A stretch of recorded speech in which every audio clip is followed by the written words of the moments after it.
오늘은 제 이야기를 들려드리겠습니다. 안녕하세요, 여러분. 저는 결혼한 지 약 4년 된 여성입니다. 몇 년 전 사회 동호회에서 남편을 만나 교제를 시작했고 결국 결혼하게 되었습니다. 결혼 전에는 서울에서 작은 회사에서 비서로 일하다가 결혼을 하면서 지방으로 내려오게 되었습니다. 결혼 전에는 서울에서 작은 회사에서 비서로 일하다가 결혼을 하면서 지방으로 내려오게 되었습니다. 주말 부부로 지내는 것도 고려했지만 남편의 반대로 퇴사를 하고 지방으로 내려왔습니다. 현재는 부업과 집안일을 하고 있고 시어머니께서 바로 옆집에 계셔서 자주 시댁에 들러 쉬고 있습니다. 저는 대학교를 다닐 때 부모님을 잃고 외동딸로 혼자 살기 시작했기 때문에 외로움을 많이 타는 편입니다. 그러나 시부모님께서는 항상 따뜻한 마음으로 대해주셔서 감사하게 생각합니다. 결혼 준비할 때도 시어머니께서 편입니다. 그러나 시부모님께서는 항상 따뜻한 마음으로 대해주셔서 감사하게 생각합니다. 결혼 준비할 때도 시어머니께서 친정어머니처럼 모든 것을 챙겨주시고 도와주셨습니다. 혼수예단도 하지 않으시고 앞으로 살면서 필요한 것이 있으면 언제든지 도와주시며 용돈까지 더 주셨습니다. 그러면서 매일같이 시어머니와 같이 장도 보고 요리도 배웠습니다. 그러면서 매일같이 시어머니와 같이 장도 보고 요리도 배웠습니다. 정말 좋은 시어머니였는데 급성백혈병으로 하늘나라로 가셨을 때 제가 시집 온 지 5개월 정도 되었을 때였습니다. 그 이후로 더 자주 시댁에 가서 시아버지와 말동무도 해드리고 같이 산책도 다녔습니다. 하지만 시아버지와 몇 시간씩 단둘이 있는 것은 생각보다 너무 힘들고 어려웠습니다. 하지만 시아버지와 몇 시간씩 단둘이 있는 것은 생각보다 너무 힘들고 어려웠습니다. 매일매일 가서 몇 시간씩 있던 시댁도 이틀에 한 번 또는 3일에 한 번 가게 되었고 몇 시간씩 있던 것도 밀린 집안일 및 반찬 해드리고는 간단한 대화 정도만 하고 오게 되었습니다. 가끔 남편이 일찍 오는 날이나 오프하는 날이면 같이 밥 먹는 것도 좋았습니다. 가끔 남편이 일찍 오는 날이나 오프하는 날이면 같이 밥 먹는 것도 좋았습니다. 그저 그런 상황이었다. 그래서 점점 집에서 더 많은 시간을 혼자 보내게 되었다. 처음에는 혼자 앉아있는 것이 시간 낭비인 것 같아서 여러 개의 일을 하면서 열심히 일했지만 그것은 일시적인 해결책에 불과했다.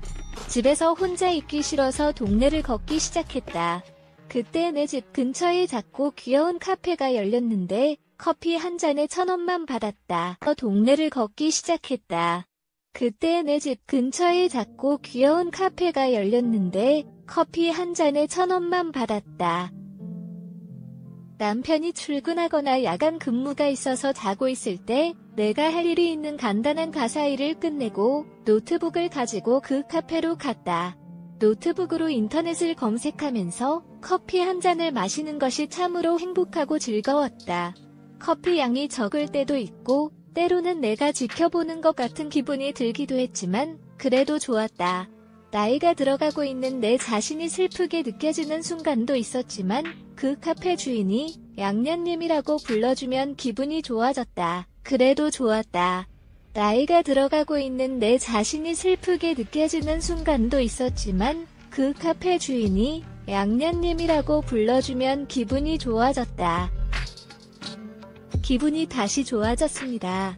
남편에게 자랑처럼 몇 번 얘기했지만 꼭 화장하고 다니라고 하더군요. 그렇게 한두 시간 지나면 알바생이 옵니다. 키도 크고 몸매도 좋고 얼굴도 제법 잘생긴 알바생입니다. 처음에는 자꾸 쳐다보니 불편했지만 나중에 알고 보니 커피를 다 마시고 앉아있길래 커피 리필을 해주려고 말을 걸었던 것이었습니다. 보니 불편했지만 나중에 알고 보니 커피를 다 마시고 앉아있길래 커피 리필을 해주려고 말을 걸었던 것이었습니다. 다른 손님이 있는 상황에서 큰 소리로 말하면 전부 리필을 해달라고 하기에 조용히 눈빛을 보냈는데 제가 눈치가 없었던 것이었습니다. 왜 저만 무료로 리필해주냐고 물었더니 거의 매일 오는 단골 손님이라서 특별히 서비스해주는 거라고 하였습니다. 제가 유부녀인 것을 모르고 준 거라고 합니다. 손님이라서 특별히 서비스해주는 거라고 하였습니다. 제가 유부녀인 것을 모르고 준 거라고 합니다. 생각이 들었고 알바생에게 정중하게 결혼했다고 말했지만 다 알고서도 준 쪽지라면서 저에게 진심으로 생각해달라고 했습니다. 아니라고 거절하고 나왔지만 오는 길 내내 가슴이 설렜습니다. 정말 몇 년의 애틋한 감정이었습니다. 그냥 웃고 넘길 해프닝이라고 머릿속으로 정리했지만 계속 머릿속에서 그 알바생의 얼굴이 맴돌았고 카페도 가지 않고 일주일 넘게 고민했습니다. 해프닝이라고 머릿속으로 정리했지만 계속 머릿속에서 그 알바생의 얼굴이 맴돌았고 카페도 가지 않고 일주일 넘게 고민했습니다. 조심스럽게 그 전화번호로 연락했고 제 목소리를 단번에 알아챘습니다. 계속 카페에 오지 않길래 거절당한 줄 알고 너무 속상했다고 했습니다. 전화를 줘서 너무 고맙다며 어디냐고 물었고 남편은 야간 근무를 나갔다면서 집에 혼자 있다고 했습니다. 집 앞으로 찾아오겠다며 주소를 물었고 한참을 고민하다가 주소를 알려줬습니다. 30분쯤 지나서 그 알바생이 집 앞으로 찾아왔고 또 찾아오겠다며 주소를 물었고 한참을 고민하다가 주소를 알려줬습니다. 30분쯤 지나서 그 알바생이 집 앞으로 찾아왔고 밖에서 잠깐 만나서 이야기를 나누다가 동네 사람들 눈도 있고 해서 알바생을 집으로 데리고 들어왔습니다. 커피 한 잔을 하겠냐며 물었더니 하루 종일 커피 만들고 마셔서 싫다면서 가방 속에서 맥주를 꺼내는 것이었습니다. 제 치밀한 준비성에 저도 모르게 빵 터져버렸고 그렇게 맥주 한 잔을 하면서 급격하게 가까워졌습니다. 그리고 우리는 서로의 마음을 확인한 듯이 격렬히 키스를 하였습니다. 그렇게 맥주 한 잔을 하면서 급격하게 가까워졌습니다. 그리고 우리는 서로의 마음을 확인한 듯이 격렬히 키스를 하였습니다. 자연스럽게 사랑까지 나누게 되었습니다. 여러 번이나 사랑을 나눴습니다.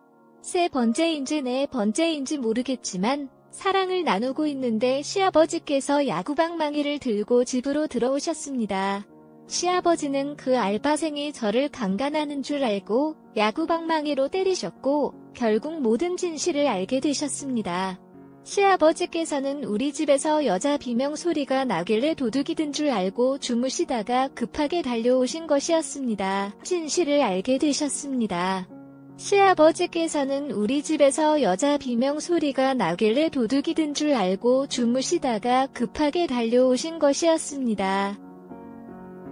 그 소리 때문에 문제가 생긴 줄은 몰랐는데 어쨌든 그 소리 때문에 일이 생겼습니다.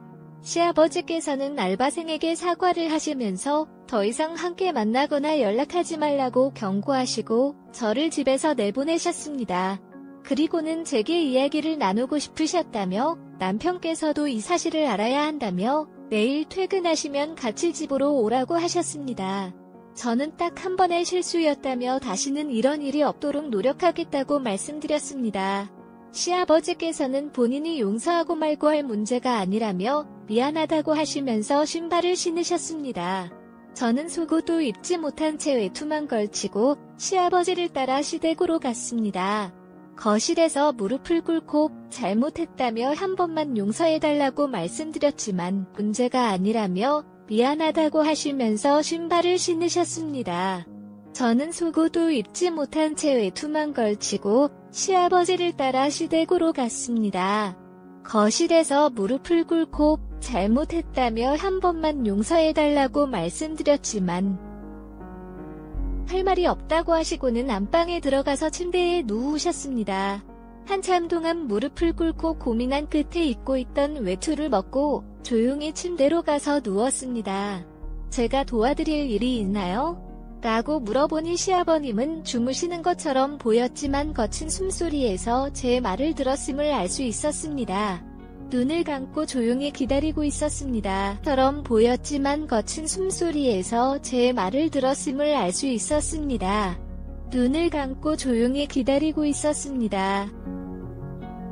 시아버지께서 아무 말씀 없이 제 손을 잡으시며 움직이기 시작했습니다. 그렇게 제가 시아버지의 요구에 순순히 따르다가 모든 일이 끝나자 옷을 입고 집에 돌아가려고 하니 조용히 자고 가라고 하셨습니다. 다음날 아침까지 여러 번 수치스러운 요구와 큰 대가를 치르고 현재까지 남편에게 그날 일은 비밀로 잘 지켜지고 있습니다. 하지만 그 후로도 잠자리를 계속 요구하셨고 거절하는 제스처를 취할 때마다 남편에게 말씀을 하기 어려웠습니다. 지켜지고 있습니다. 하지만 그 후로도 잠자리를 계속 요구하셨고 거절하는 제스처를 취할 때마다 남편에게 말씀을 하기 어려웠습니다. 그녀는 제게 그날 찍은 사진과 녹취 파일들을 보여주셨습니다. 그 외에도 수시로 제 몸을 만지고 가시거나 남편이 없는 시간대에 낮이든 밤이든 오셔서 그러셨습니다. 남편을 볼 때마다 미안한 마음과 죄책감이 점점 더 커져만 가고 있습니다. 언제까지 이렇게 비밀스러운 대가로 그 비밀을 지켜야 할지 모르겠습니다. 점 더 커져만 가고 있습니다. 언제까지 이렇게 비밀스러운 대가로 그 비밀을 지켜야 할지 모르겠습니다. 어떻게 해야 할까요? 다른 곳에 집을 구해서 이사를 가면 자연스럽게 이 관계가 정리될까요? 오늘의 사연은 여기까지입니다. 구독과 좋아요, 알림 설정을 부탁드립니다. 긴 글을 읽어주셔서 감사합니다. 구독과 좋아요를 꾹 눌러주세요. 긴 글을 읽어주셔서 감사합니다. 구독과 좋아요를 꾹 눌러주세요.